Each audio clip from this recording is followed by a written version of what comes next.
บาที่นี่ครับผมเอ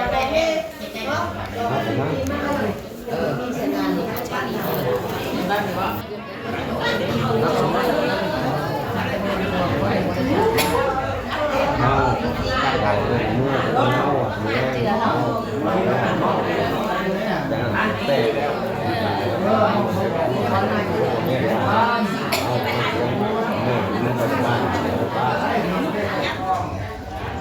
บ้านเดินไว้แก่ให้คนคนช่วยเจ้าปวดวิชาทั้งสองฝ่ายฝ่ายหญิงและฝ่ายชายเพื่อถูกต้องตามที่ต้องประเพณีอันดีงามโดยอิงใส่ความมักระหว่างหญิงชายดังนั้นในวันที่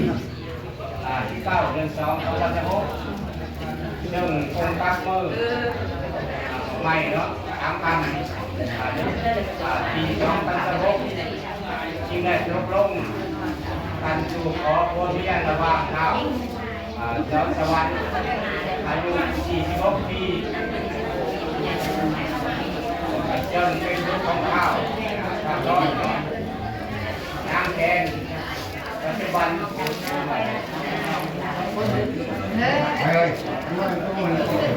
่พัฒนาอะไรมาไม่ใช่บอกไม่ใช่ไม่ใช่ดีกว่าใช่ไหมแต่ผู้ชมว่าหมอทำงานอยู่กับญาติวันนี้เป็นปีที่การ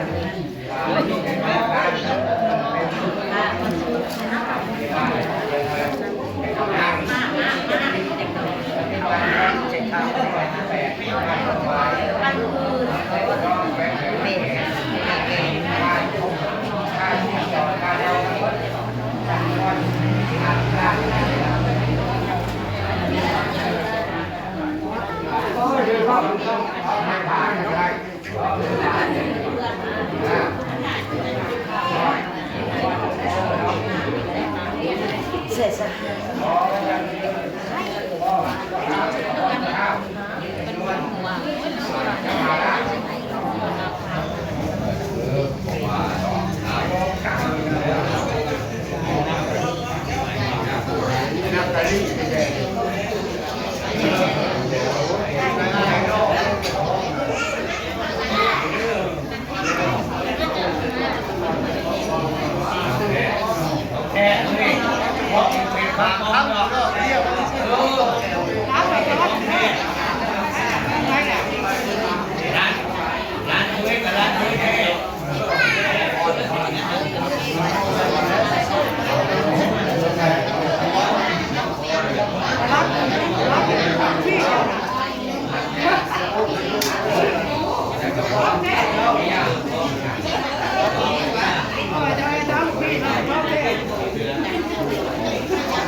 บ่าวสิสวมมัน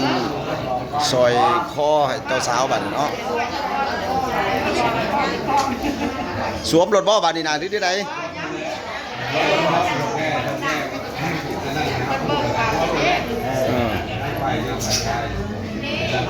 แกได้แล้วได้เอามาแล้วก็กระตาแช่เงินน่ะสวมรถเรามาวันนี้นะเฮ้ยสวมมาแล้วนะเฮ้ยจานมันแล้วได้สวมแล้วก็คือนั่น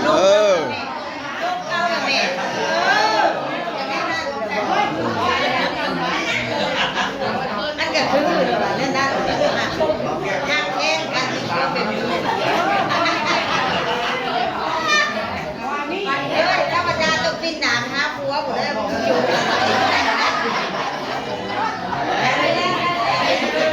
ยู่เราบอกคุณเดี๋ยวปกติมันต้องแลกอะไรต้องการความแก้เสียงมีวิชาการเรียนโซลานี่เหมือนกับแสงสุริยนทงโลหายมันตกตัวไปไทยสุขวังไทยมังคลังไทยมหามงคลทุกสิ่งบริวารก็ขาดเดินทางสา ได้ยากจักเม็ด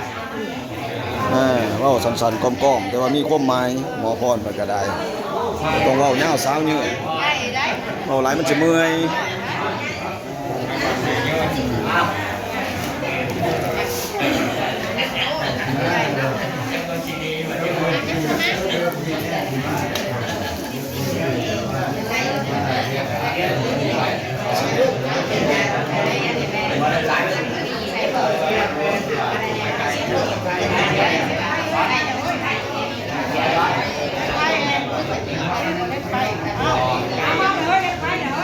เนี่ยมีกาแฟป่ะ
บ้านนี่ก็จะเส้นเราคนเจ้ามาเก่าจะเนื้อไม้เดินนั่งกินคอยจะเส้นเราคนงามงามเขาไม่ให้กู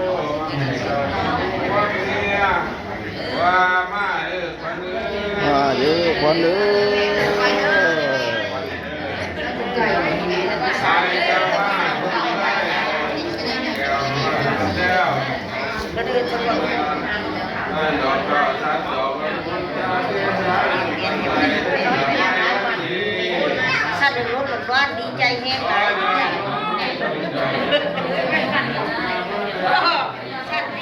จะได้ขอยายทอนเอ้ยจะเป็นเจ้ารวยเนาะจะเป็นเจ้ามารได้ทั้งบุญได้ทั้งลูกไผ่โอ้รวยคือรวยคือเลยร้านรวยน้ำเด้อเช้าเป็นไงร้ายดังใช่ทั้งนั้นก็ได้บุญมีสังฆทานมาลูกชายทั้งนี้ก็ได้บุญไปก็กราบเลยแต่ว่าจะพ่อวานนี่ยัง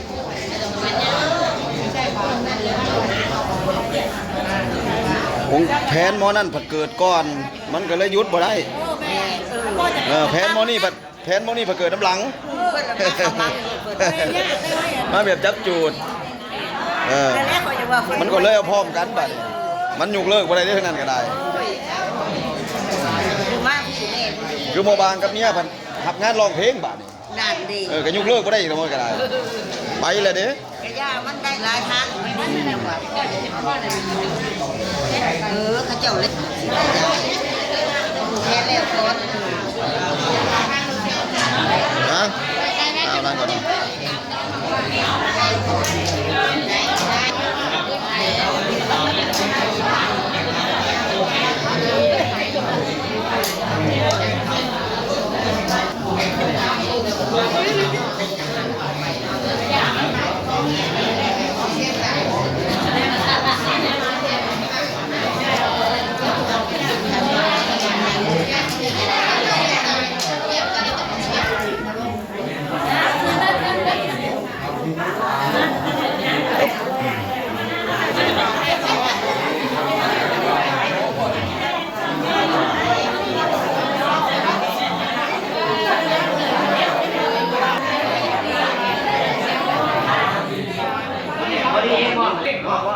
ให้มันได้เปลี่ยนครั้งเลยหมอซื้อ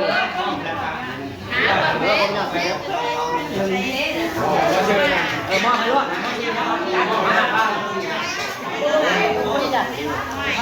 หมอนะครับนั่นน่ะ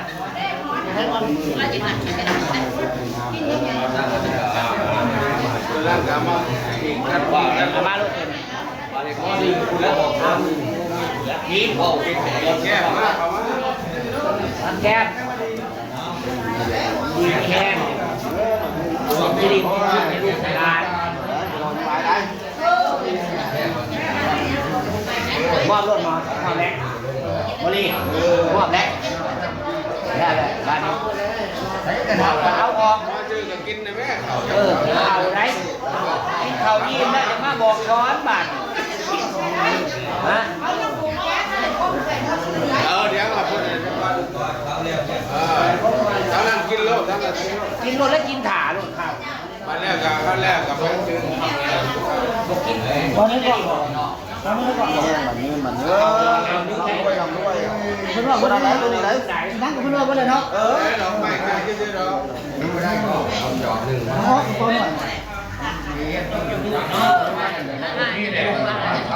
จะให้พ่อแม่ได้โดดที่เกี่ยวกับแต่ละวันทั้งกินกันได้รู้กันได้แก่แก่เราแก่ได้เรื่อยๆนั่ง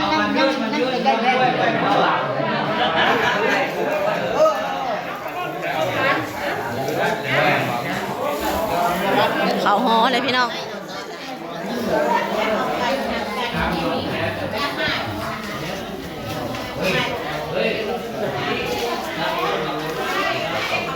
ปาดตัว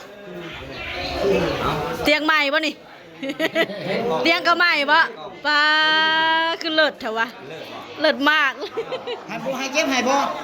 ให้เจ็บให้บ่จะใบวะ โอ้เตียงกับเตียงใหม่เตียงใหม่ป่ะเตียงใหม่ให้ดอกผมให้ลูกจะคนมาบัดนี้ลุงกะเพิ่นมานำหลังพี่น้องเอ้ยผูกแขนให้น้องซ้ายกับน้องไผ่เพิ่นเนาะเพราะว่าเพิ่นหากันแล้วงานเดี๋ยวงานก็ถึงมือเดียวกันนะเพิ่นเฮ็ดบุญเฮือนก็มาผูกแขนมาขำมาคูนขอให้เป็นผัวเดียวเมียเดียวผัวห่างเมียมีเด้อลุงหลอนลูกใหม่นั่งใหม่บาทนี่ก็ให้มีลูกเต็มบ้านหลานเต็มเฮือนจ้ายินดีนำป้าน้อยกับลุงหลอนมื้อสันวันดีแต่งงานโอเคได้จ้ะพี่น้องจ้าสำหรับคลิปนี้เราก็ขอจบคลิปไปเพียงสำนี้ก่อนจ้า